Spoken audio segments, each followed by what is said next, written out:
L'Union européenne, c'est une jeune organisation internationale. Elle est née en 1957 avec le traité de Rome et c'est une institution internationale qui est bâtie sur les valeurs de paix. C'était tirer les leçons finalement des grands conflits mondiaux, de la Première Guerre mondiale, de la Deuxième Guerre mondiale, des guerres européennes au XIXe siècle et de dire plus jamais ça, plus jamais la guerre. Et je crois qu'il n'y a pas de plus beau message entre générations que celui de la paix et celui de construire ensemble la paix sur des valeurs démocratiques permettant aux uns et aux autres de travailler et de construire une société inclusive.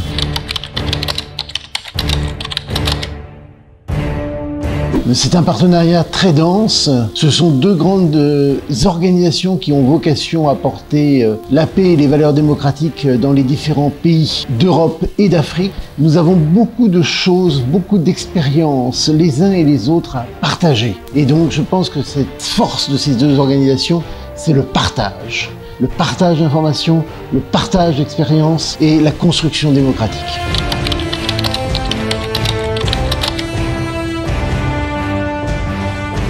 Nous sommes convaincus, nous, du côté européen, qu'il faut faire participer davantage certains acteurs qui ne participent pas assez. Soit les jeunes, les femmes, certaines minorités, certains groupes, ils ont beaucoup de choses à dire. Et les processus peut-être institutionnels, trop institutionnels, ne leur permettent pas de participer. Et ils ne sont pas forcément convaincus. Et je crois que ce dialogue intergénérationnel, c'est peut-être le moyen d'amener sur la table, d'amener à la discussion des groupes comme les groupes des jeunes, pour qu'ils puissent vendre leurs idées, qu'ils puissent partager leurs idées et qu'on puisse construire une société qui tienne en compte les vues de tout le monde.